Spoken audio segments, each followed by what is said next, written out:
एक दिन एक किसान के घर पर कुछ मेहमान आते हैं और जब वो मेहमान उस किसान के घर पहुंचते हैं तब वो किसान अपने खेत पर होता है। तो मेहमान किसान के घर पर उस किसान का इंतजार करते हैं और थोड़ी देर बाद वो किसान और उसका पालतू कुत्ता दोनों घर पर पहुंचते हैं। मेहमान ने उन दोनों को देखा और उस किसान से पूछते हैं कि तुम दोनों एक ही रास्ते से आए हो, पर तुम्हारा कुत्ता बहुत हांफ रहा है और तुम तो बिल्कुल भी थके हुए नहीं लग रहे हैं, ऐसा क्यों?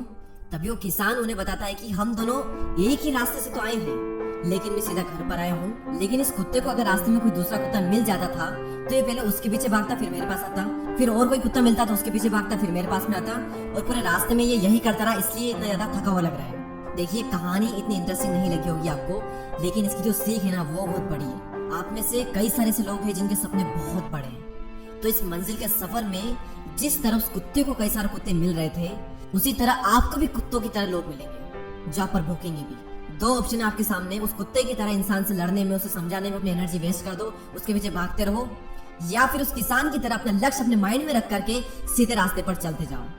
जो कुत्ते भौंक रहे थे ना आप पर, वो वहीं के वहीं रह जाएंगे और आप आगे निकल जाओगे और कुछ टाइम बाद उनकी आवाज भी आना आपको बंद हो जाएगी। ये थी पहली कहानी। अब मैं आपको दूसरी कहानी सुनाता हूँ, बहुत इंटरेस्टिंग है, शायद आप में से कई लोगों ने पहले सुन भी रखी होगी। एक बार एक पिता अपने बच्चे को पार्क में घुमाने के लिए ले जाते हैं। तभी रास्ते में कुछ घास होती है। वो पिता अपने बच्चे से कहते हैं कि बेटा ये घास यहाँ से उखाड़ दो, तो बच्चा आसानी से उस घास को वहां से उखाड़ देता है। तभी वो दोनों आगे जाते हैं और फिर वहां पर उन्हें एक छोटा सा पौधा मिलता है। तो पिता अपने बेटे से कहते हैं कि इस पौधे को भी उखाड़ दो।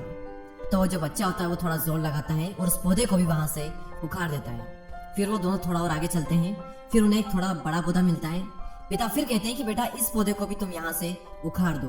तो बच्चा बहुत जोर लगाता है, बहुत जोर लगाता है, अपनी पूरी जान लगा देता है और उस पौधे को वहां से उखाड़ देता है। फिर वो थोड़ा और आगे चलते हैं, फिर वहां पर उन्हें एक पेड़ मिलता है। तो पिता अपने बेटे से कहते हैं कि बेटा इस पेड़ को यहाँ से उखाड़ दो। बेटा कहता है पापा ये पेड़ मुझसे नहीं उखड़ेगा। पापा कहते हैं तो ट्राई तो कर, उखड़ेगा।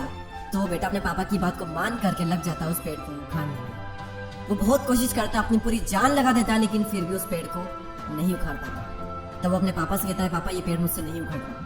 तभी उसके पापा कहते हैं बेटा कोई बात नहीं, लेकिन यहाँ पर तुम्हारी आने वाली जिंदगी के लिए एक बहुत बड़ा सबक है। जैसे जैसे तुम्हारी उम्र बढ़ती जाएगी तुम कई सारी आदतों का शिकार हो सकते हो और तुम्हारी बुरी आदतें भी शुरुआत में उस घास की तरह होगी, लेकिन टाइम के साथ में उस छोटे पौधे की तरह बन जाएगी, फिर बड़े पौधे की तरह और फिर उस पेड़ की तरह। उन बुरी आदतों को अगर टाइम के साथ में नहीं उखाड़ा गया तो एक टाइम पर वो ऐसा रूप ले लेगी कि आप चाह कर भी अपने अंदर से उन आदतों को नहीं मिटा सकोगे। जैसे ही कोई भी बुरी आदत हमें लगी, शुरुआत में उसको छोड़ना उतना ही आसान होगा जितना कि उस घास को उखाड़ना, लेकिन जितना ज्यादा टाइम आप लोगे उतना मुश्किल होता जाएगा उस आदत को छोड़ना, जिस तरह से उस बच्चे के लिए हो गया था उस पेड़ को उखाड़ना। आदतें ही इंसान का भविष्य बनाती भी है और आदतें ही इंसान का भविष्य बिगाड़ती भी है। इससे पहले कि आपकी आदतें आपको कंट्रोल करें, आप अपनी आदतों को कंट्रोल करें।